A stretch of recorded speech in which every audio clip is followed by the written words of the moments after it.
get your, pull it back the wing a little bit, do a couple of wraps in front, and that'll cause it to stand straight up eventually.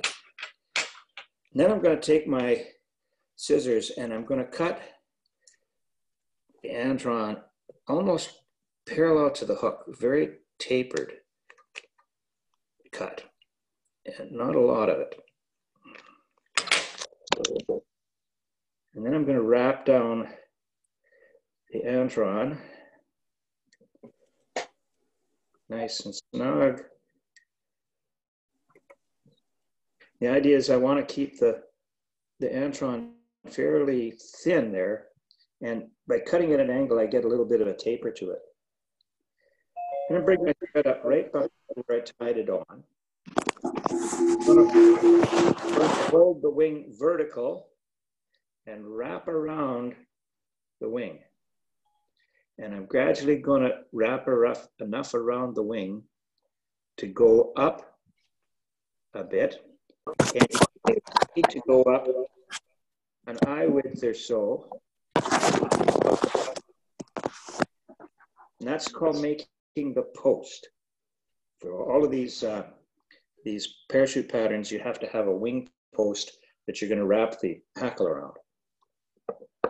Now at that point, I'm going to take my thread and run it all the way down. And as you go down, you kind of have to wrap horizontal till I'm almost right opposite the hook point. So that's most of the shank. Now the first bit of dubbing I'm going to do a sort of a rusty dubbing. And this is what they call a super fine dubbing. It has very fine bits of material. And when we're talking dubbing, you want as little as possible that you can still manage. And you'll see why in a minute. So that little bit there is too much. So I'm just going to take a teeny little few strands, and I'm going to put them on the hook, on the thread, a little bit of spit.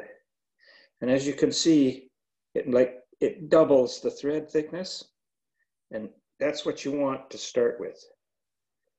And I'm going to do that for a little ways. And this takes some time, and I start wrapping at the back. And I make it thin, nice and snug. And then as you come up the shank of the hook, we're going to gradually make more and more wraps over top of each other to build a bit of a taper to the body. So this is a bit time consuming. But again, what you want to work with is small, very small amounts of dubbing so that you don't end up with a great big chunk of material stuck on your thread that you can't control the taper of the body. So you can see there, it's not very thick.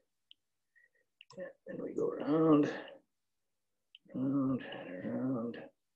That's starting to get a little thicker.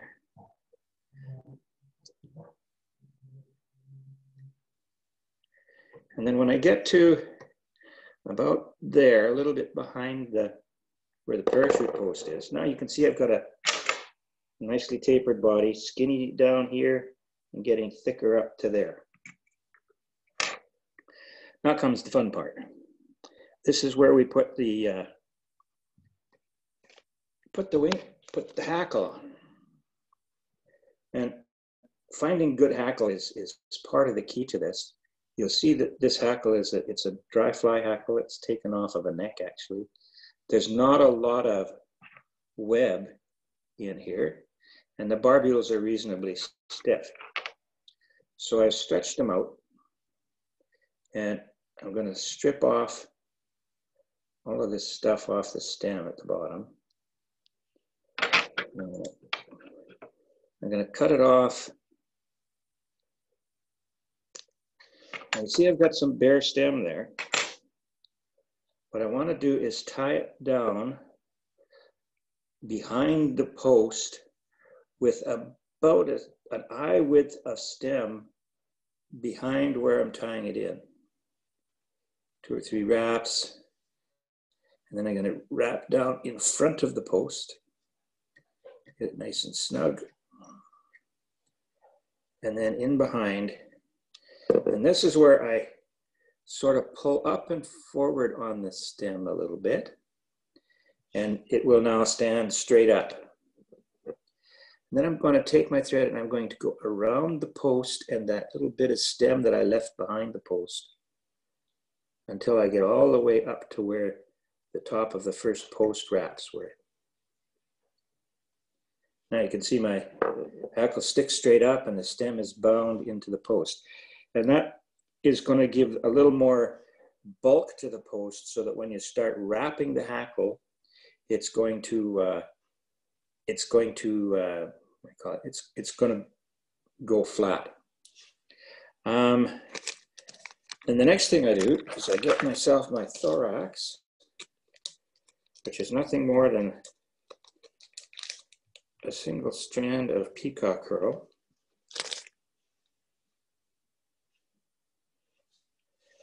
Again, I'm going to clip it nice and short. And my thread is now hanging on the far side of the hook in behind the post. And I'm just going to lay the peacock curl on the near side so that it's not poking into the eye. I'm going to wrap in behind it and in front. Get a few good wraps to wrap that peacock curl down. And then I'm going to take it and I'm going to wrap it around the thread. And I'm going to wrap it around clockwise over the top. I'm going to do 5, 6, 7, 8 wraps.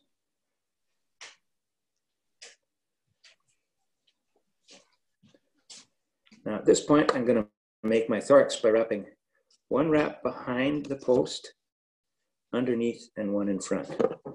Underneath, and 1 behind, underneath, and 1 in front. And I'm going to do this until I have a little bit of a bulky thorax that's both behind and in front of the post. And then my last wrap is going to be behind the post. And I'm going to loosen up the peacock curl and get off there. Come out of there. Wrapped itself around the thread pretty good. Then I'm going to wrap behind. Just 2 wraps and trim it. And at this point, no more wraps around the shank of the hook. I bring it up and around the post once and let it hang down the far side. Then I take the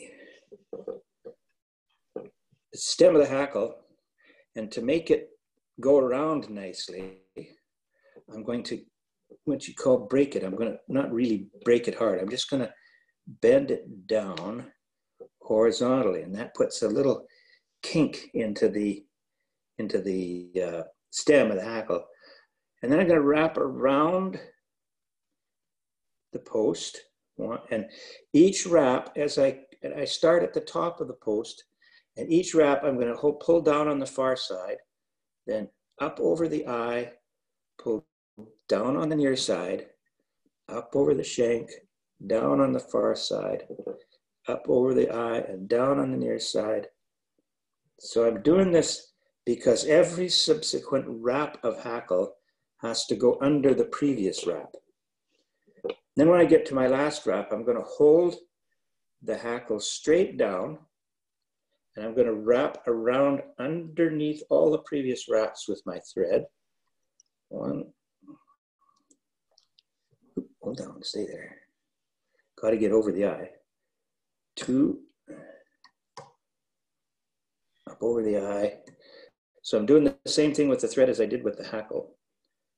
Over the eye at the front and over the thorax, the shank at the back. And when I'm finished with that, I'll leave it hang down the far side of the hook. I'm just going to hold the thread out of the way so I don't clip it. I'm going to come in here with my scissors and I'm going to slide it up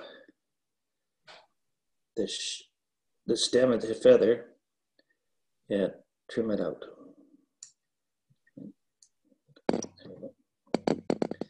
There, trim it out. That way I don't stick the thread. And then I'm going to take the fly out of the vise and I'm going to turn it so the hook is pointing, the point of the hook is pointing straight down and the post is sticking off to the right here. I'm going to take my whip finisher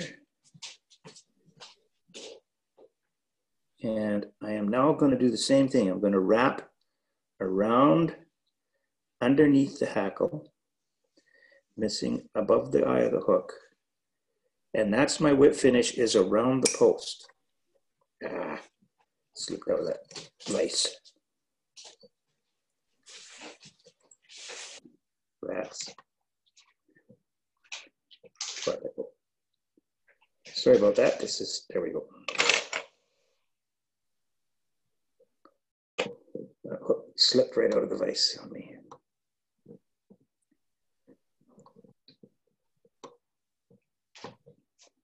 All right, and I come in and I trim the hackle.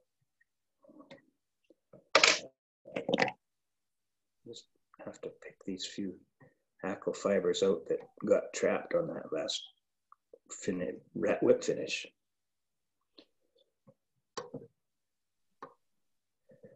So there we go. And then the last thing I do is I trim off the wing, and I don't want to trim it too short because it's the wing that makes the fly land upright. You don't want to leave it too long because it'll tip over on its side when it's landed. And there it is. As you can see, the hackle, there's no hackle underneath the hook. It's all horizontally around the side. There you go. Questions? Do you so do you always wrap the hackle around the post without moving the hook? Yeah. Like you only move the hook around for your whip finish, right? That's correct. Yeah, that's correct. And if you're good with your whip finish, you could do it this way, but I find that awkward.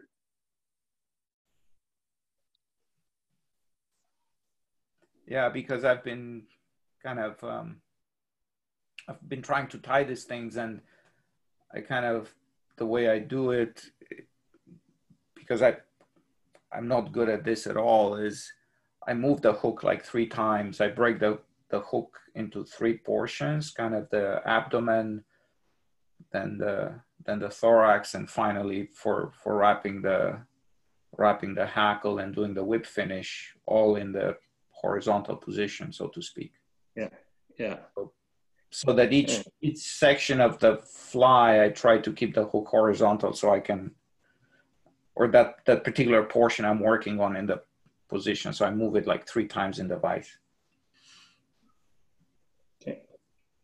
It's kind of, it's a bit more complicated, but I guess. So that's kind of the methodology that Hans showed us. Dave, So, I have a question. Yeah. Yep. I noticed when you cut the white section off, it's cut off absolutely square or straight. You can curve it, yeah. Yeah, I would be inclined to curve that a little bit more natural. Yeah, I don't think I don't know that the fish see it. No, probably not. But then fish aren't artists. True. The interesting thing is that I saw somebody tie one of these the other day, a blue-winged olive, doing this, and he did the curve thing on the wing, and then he says, well, he says, I don't think the fish see it, so it really doesn't matter, but it makes me feel good. That's right. But It's the all key, visual. what he did is he dropped the fly into like a little glass thing with water. And if he took his camera and you could see from underneath, and no, you couldn't see the wing. You could just see those legs sitting on the top of the water and the thorax sitting in the film, and then that body hanging down. And it was obvious as hell as to what it's trying to do in terms of what the pattern's supposed to do. So we'll run through another one. And on this one, the trick with this guy is I'm going to use a different material for the wing. And the reason I didn't put this in the pattern materials that I sent out is Dave, are you going to tie another fly or a different fly? Yes, I'm going to tie the same fly, okay, but I'm going to use a different material for the wing. Okay, I think Ron Esty had a question. Sure. I was just going to comment that when Klinkhammer first started tying these flies, there was no such thing as a Klinkhammer hook. And right. So what he did is he bent hooks into the shape that he wanted. And a 9671 or 9672 Mustad is a pretty good hook to do that with. They're tough, and you can bend them usually without breaking them. Yeah. And they will break the surface as well. A light wire hook, if you haven't tied a Klinkhammer well, can sometimes land on its side and not break through the film. Yeah. The Hannock hooks are actually not bad. They're a little heftier wire. The partridge ones are very light wire, but the Hannock ones are a reasonably hefty wire, and I think that helps it sink through. So the reason I didn't give you this wing material was because it's unlikely you'd be able to get it easily. This is what's called turkey flats. Now, I was introduced to these by a member of the Northern Lights who used to guide on the Crow's Nest, and he swore by them. His name is Roman Sherabin. Did you know Roman Florin?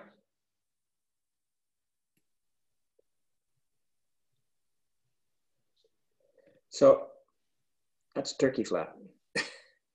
And it flat on the top, flat that way. And I'm going to use just a portion of this feather.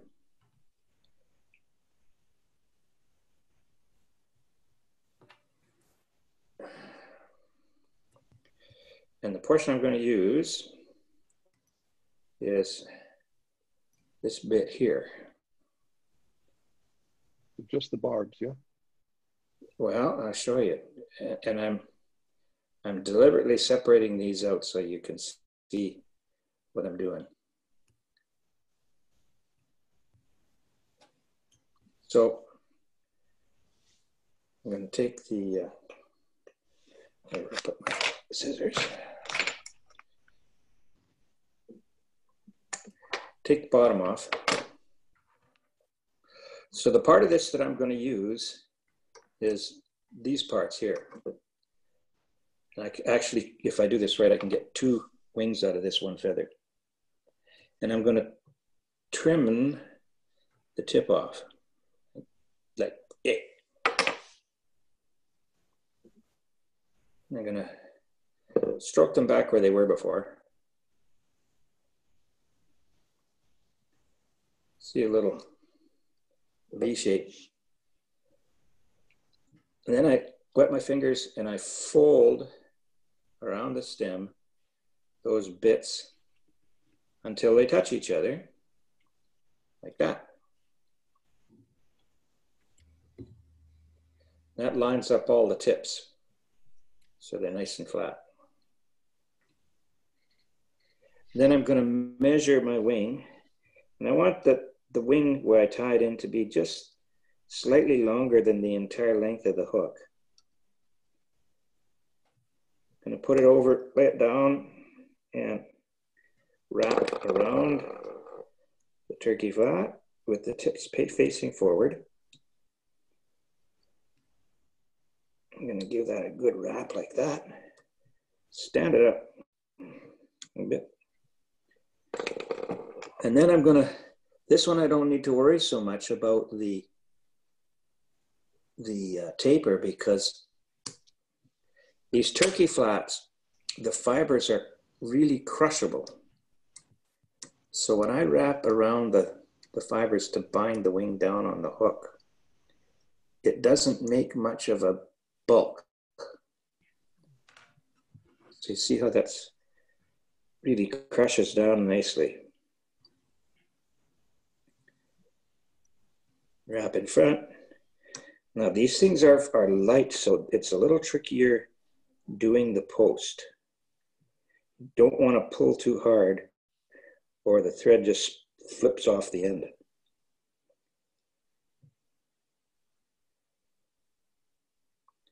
But they're very lightweight. They have a little sheen to them, so they're highly visible.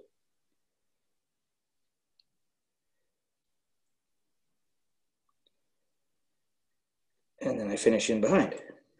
So see, now I got a nice turkey flat on the hook. And I go back down to the back.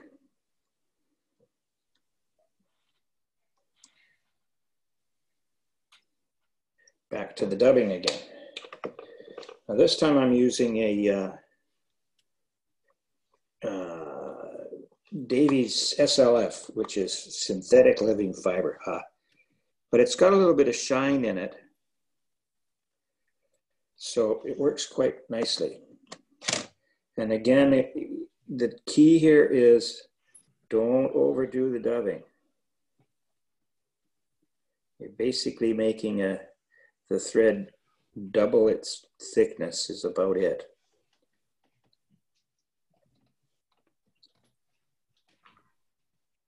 Little bits at a time.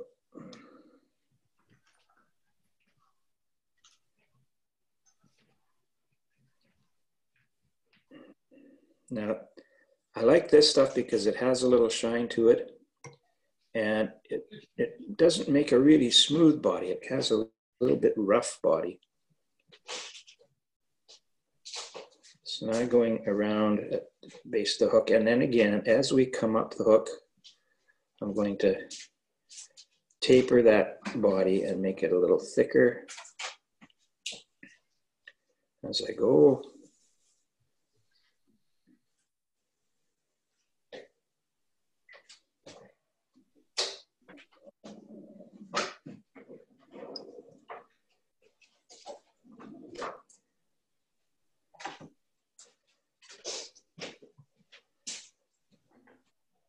Of course, as we get further up the body, we can actually put a little more dubbing on the thread.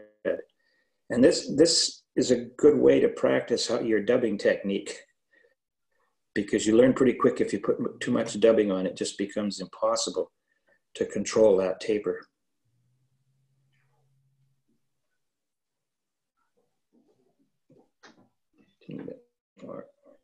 It's a little more time consuming. You could put the body in a hurry if you wanted to, but it wouldn't look the same.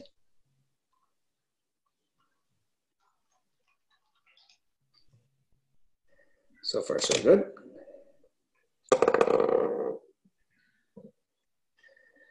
My hackle. Which one did I use here? Okay.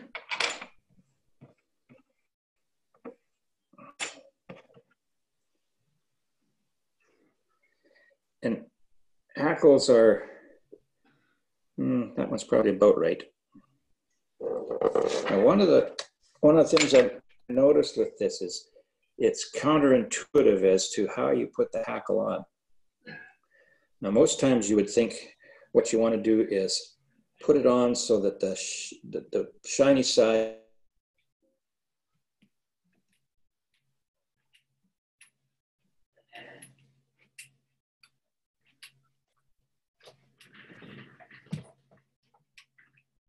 What happened? Are we all here yet? Okay. Yep, we're good. Because I said waiting for a minute there. So if you put the shiny side, you would think if you put the shiny side, then it's going to go so the curve goes down, but that doesn't work that way with a parachute pattern. You have to put the shiny side or facing away from you and the cup facing towards you, or it doesn't go on right. The barbules curve up, it's down. And so once again, I'm going to strip the hackle down, and I'm going to leave at least an eye width behind where I tie it in, and then tie it on the other side down.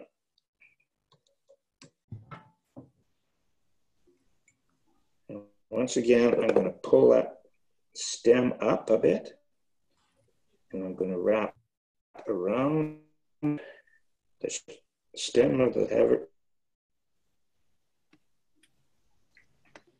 post.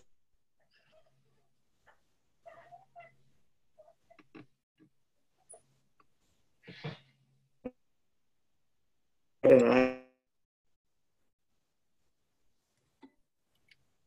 go to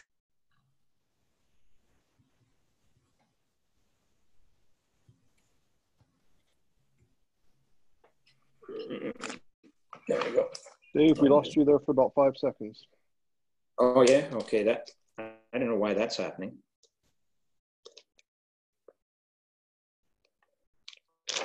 You still there? Am I still there? Yep, you're good. Good.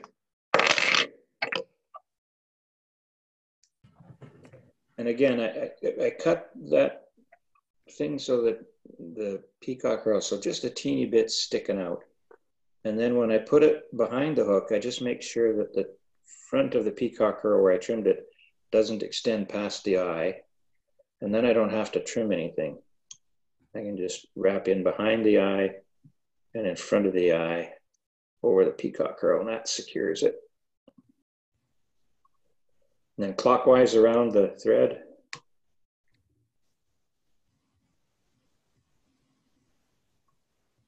And again, over the top and behind and underneath, front, underneath. So I'm kind of figure eighting this thing around the, underneath the, where the wing is attached. You don't want to make that too bulky, just a different color more than anything. And then I'm going to tie them off.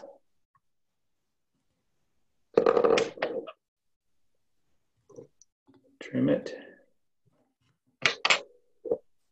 And then again, that's the last time we go around the shank. We go around the post. And then again, we'll take this stem and bend it down to give it a little kink. And then start wrapping around the post at the top. And then each wrap, subsequent wrap, has to go under the previous one.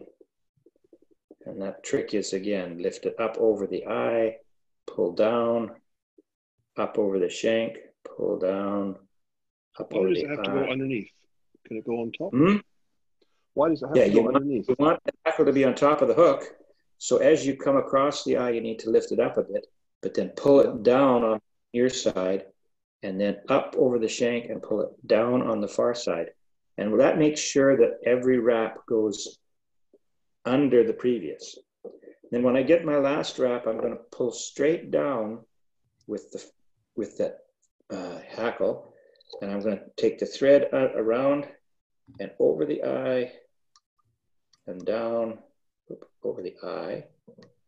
If you help, sometimes you have hackle pliers to do this. But over the eye, over the shank, but every wrap you want underneath the hackle and over the eye and shank. So when I get 3 good wraps, and I have to kind of hold my thread out of the way while I do this, so I don't trim it. I'm going to get in here and I'm going to slide my scissors up the shaft of the hackle and trim it Can't off. see right now because your fingers are in the way. Yep. All I did is I slid my scissors up the shaft of the feather and then trimmed it off. That way, if I'm holding the thread out of the way and sliding your scissors up the shaft, you're not going to trim off the thread. Okay, and then the last thing we're going to do is take the hook. This time I get it in the vise, and I point the hook straight down and put it in the vise so that wing is now sticking to my right. Whip finisher.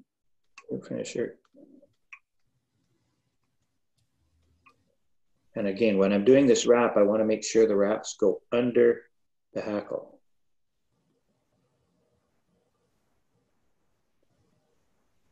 And over the eye. When I get there, stupid son of a gun, it did it again.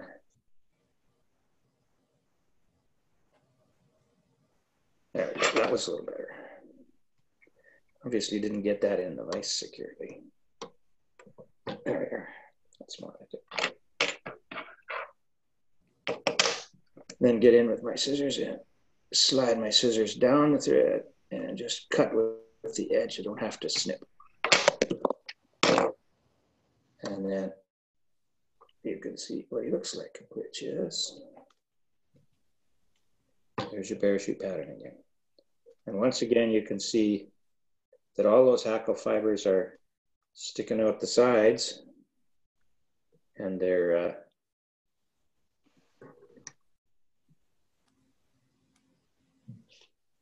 there you go. Dave. Yeah. Question about the post. Could you use a different color of turkey flat than white? Absolutely. I have turkey flats in about 8 different colors. Ron, what I used to do is take markers with me, and sometimes flies would have black wings. Yeah. Just a black permanent marker and make the wing black. Yep. That was That easier is, than tying a whole bunch of ones where you needed all different colors. I have some tan ones. I have some yellow ones. I don't have any red ones, but I think I've got some pink ones. And these are all, they're sold by Superfly. I got them through the fishing hole in Edmonton, which you can mail order. And that's her. I'm going to be an iconoclast and say that I hate whip finishing underneath a parachute hackle. That's where I speak different languages, and I've taken to using a drop of super glue. That is good. That's a good point. Yeah. And that has solved that last frustrating step for me. Yeah. Otherwise, if you're not careful, like you say, the thread as you're wrapping it tends to trap hackle fibers, and then they end up pointing straight down when you're done. Yeah, the alternative to that is you turn the hook in the vise, like I said. Yeah. And do basically exactly what Dave has done. So once you attach the hackle, basically you would be attaching the hackle the last thing, otherwise it gets in the way big time. Yeah. So when you're done with everything else, so you put a wing on and then you turn the hook sideways in the vise. And then you tie the hackle the same way. You start at the base of the wing and you go up. Yeah. And then you move your thread back down. That's now your thread is going to hang down and parallel to the body of the fly. and then you start wrapping the hackle going down the wing towards the body. Yeah. And when you reach the body, then you just secure the hackle. And now it's basically your hackle is just like on a regular fly, right? Because you're wrapping perpendicular to the horizontal line, which is now your wing. And then whip finishing and everything is kind of natural that way.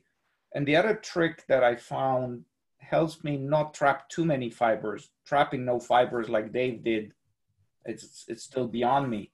But shaking, like when you do the wraps, kind of keep changing the direction of the thread, so that even if fibers would get trapped, as you're moving the thread, maybe I could demonstrate. Wiggle it, yeah. Yeah, wiggle the thread. Yeah, that's a good description. Yeah, yeah. And then fibers, even if they get caught, they have a chance to escape. Yeah. You can do the same thing with a whip finisher. Yeah. And then if you still have fibers trapped, well, there's scissors. But I do like the idea of, I didn't have my brushable super glue, but if you have that brushable super glue, you just do a little bit on the thread and go wrap under the hackle and you're done. It works quite well. The brushable stuff, I don't know about Edmonton. You don't have any home hardware stores around except maybe one in Sherwood Park. But here you can buy that brushable super glue at any of the home hardware for like $10 for a little vial with the brush in it. It's really quite convenient. You know what? If I show up at the club with a bottle of super glue, I'll hear no end of it from Dennis. I totally lose my high moral ground, right? I mean, it's like I have to think carefully about this. Yeah, I know that trick where I've seen people do something really fancy where they put a drop and the drop just glides down the thread and then it goes into the base of your parachute post. Yeah. And that's kind of a little bit of a weak point for this. Oh, and that's one of the problems with that whole business is the way I've just tied it. How the heck would you glue that now? How would you subsequently go in there and glue it? You put a little drop on your dubbing needle and kind of dab in there, but I think the super glue might be the answer. Mm-hmm. Good. Still tough to get that super glue in there with all that hackle in the way. Well, that's how you manipulate the thread to, like I say, it's the same way as the hackle. If you keep the thread just over the shank and then pull down on the far side and then just over the eye and pull down on the far side as you go around, that'll make sure that the thread is underneath where the hackle fibers are. And you do want those hackle fibers to sit pretty low on the hook. You don't want them way up the post because then it doesn't sit properly in the film. Is this a fly we could use on the lakes here?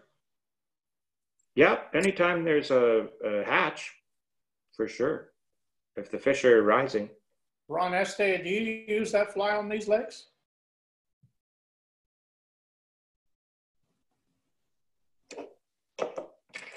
You there, Ron?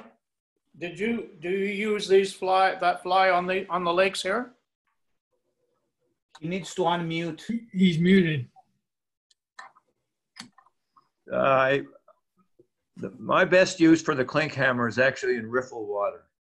Yeah. It's usually an oversized mayfly, and you want something you can spot in the riffle water.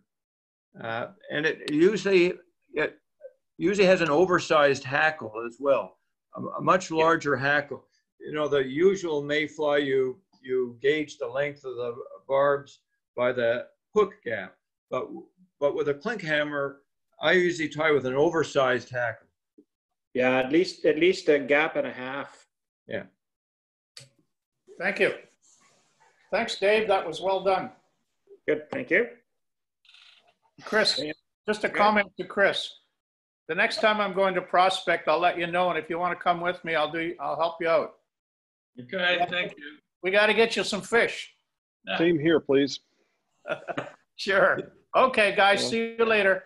Just before you leave, Ron, one thing, one thing is I recorded the session, but I forgot to switch recording on until about 5-10 minutes into the start of Dave's presentation. So sorry about that. And next time somebody remind me that, are you recording, John, please?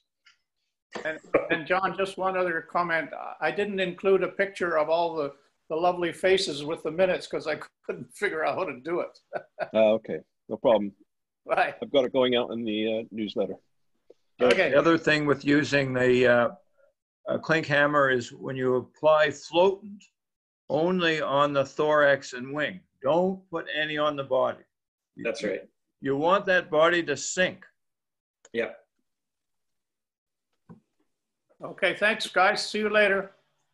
Take care. Ron? Have a good day, guys. Yep. See you, Bill. Yeah. Thank you.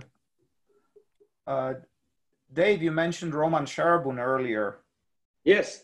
Have you done a tying demonstration of the RS quad? No, I haven't. That's something I may do at some point.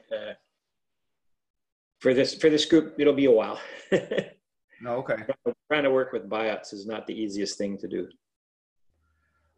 Well, I suppose you can do variations on that. Yeah, I agree. Yeah, it's the biots that make that fly a little more difficult. Yeah, but the idea of the fly is an interesting one. That's kind of what and you know, if you don't want to do biots, you can also try different things. Yeah, it's another parachute pattern, but it's with a straight hook instead of a bent hook.